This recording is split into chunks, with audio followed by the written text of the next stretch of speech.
India has started re-engagement with Afghanistan. What is your view on that, sir? Afghanistan, yes, I beg your pardon, Afghanistan. So we do have our own restart and relationship with Afghanistan. So we have a de facto government in Afghanistan. It's an important country in the region.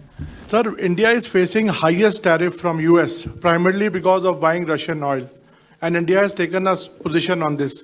Firstly, how do you look at Indian position so far on this? We have started negotiations Yes. and diplomacy again with Afghanistan. What is Russia's position on that, sir? Yes. So we have mentioned the issue of tariffs already. It's rather a question of bilateral relationship between India and the United States. We cannot interfere in that. Sir, I'm Naveen Kapoor from ANI. Actually, sir, my question are two parts. In your opening remarks, you said that you are going to create a mechanism in which third countries could not affect our businesses. Sir, India is facing highest tariff from US, primarily because of buying Russian oil. And India has taken a position on this. Firstly, how do you look at Indian position so far on this? And second part, a different issue, sir. India has started re-engagement with Afghanistan. What is your view on that, sir? India has started what? I beg your pardon. India has re-engaged with Afghanistan. Oh, yes. We were cut off in a way diplomatically, but we have started negotiations Yes. and diplomacy again with Afghanistan. What is Russia's position on that, sir? Yes. So we have mentioned the issue of tariffs already. It's rather a question of bilateral relationship between India and the United States. We cannot interfere in that. And we don't have the slightest intention in doing that. And we understand that there is a pressure. There is a pressure over India. Actually, this is the reason that we have to be very careful in creating an architecture of our relationship that must be free of any influence coming from third countries. We have to secure our relationship. We have to secure our trade that brings mutual benefit. So trade can be only beneficial for both sides. And if we earn from this bilateral trade, we have to continue it. But we have to secure it from pressure from abroad. So it's a complicated issue, but there are certain experiences in that field. And we have to continue. We know that India is a very sovereign country. India is very sovereign in defending its national interests. We do admire this characteristic of India. And our country is also sovereign. And we're also very sensitive on this right of sovereignty. And we are very sensitive on not letting anyone interfering in our benefits, interfering in our national interests. Afghanistan, yes, I beg your pardon, Afghanistan. So we do have our own restart and relationship with Afghanistan. So we have a de facto government in Afghanistan. It's an important country in the region. It's a neighboring country for ex-Soviet area. It's a country neighboring Tajikistan. By the way, our border guards are staying there, are located there, deployed there. So that's why we have to have a dialogue with Afghanistan, and we have a total understanding for India in that sense. Thank you.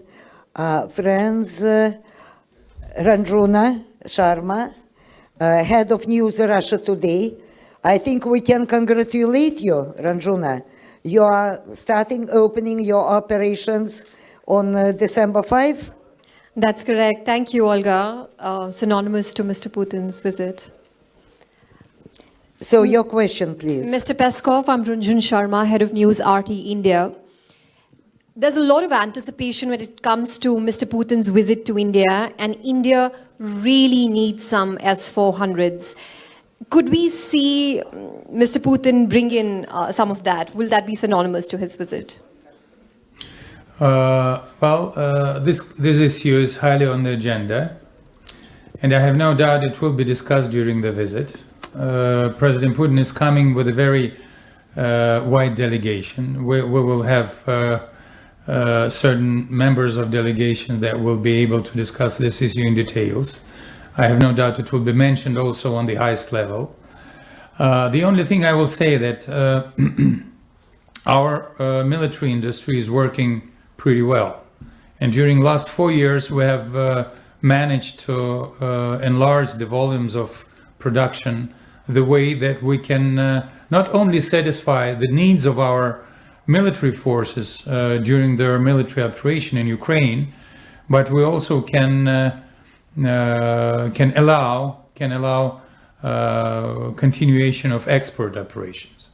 Of course, this will be also the case for India.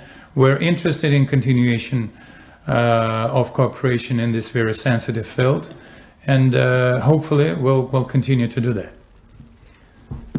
Also, for the benefits of India. By the way, if I'm not mistaken, the share of Russian, as we call it, special equipment, Russian arms. The share of Russian arms in the military forces of India is about 36%. It's quite a big digit. And hopefully we'll continue, and not only continue, but also enlarge the cooperation in this field. Thank you. Thank you.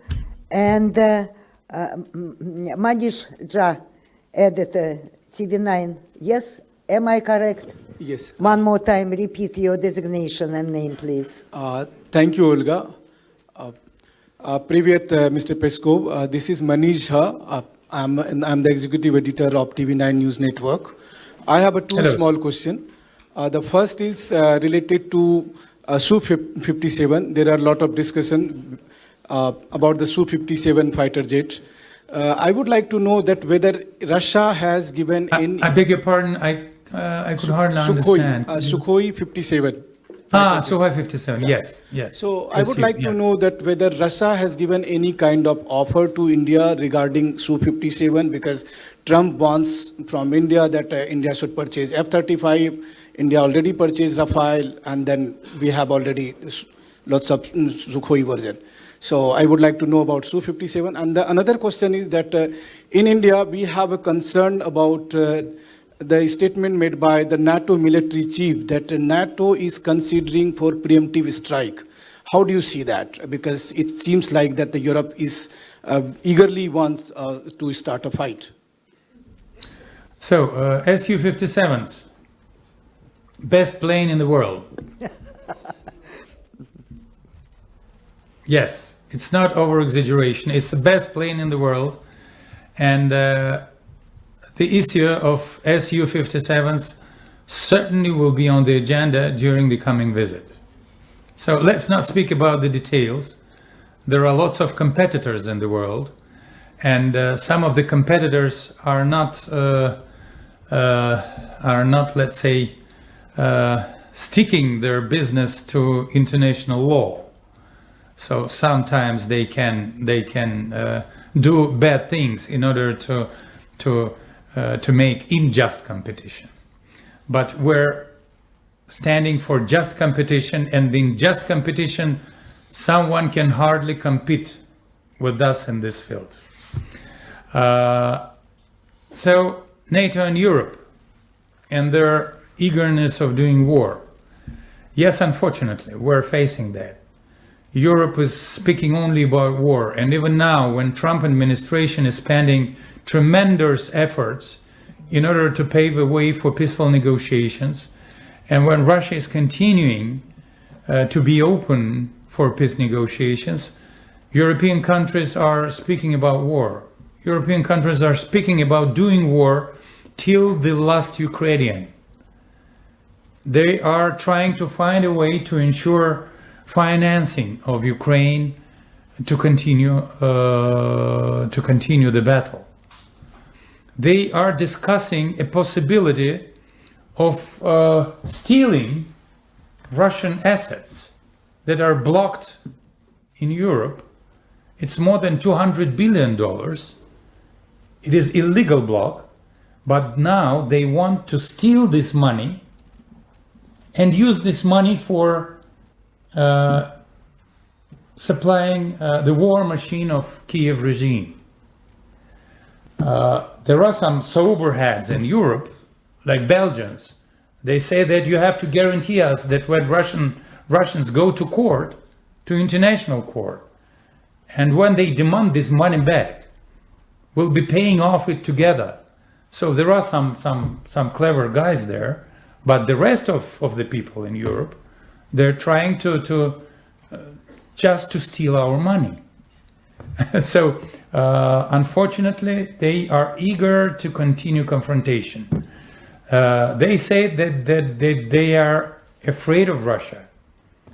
They say that Russia is a danger for Europe, but it is nonsense. And in our view, they're just trying to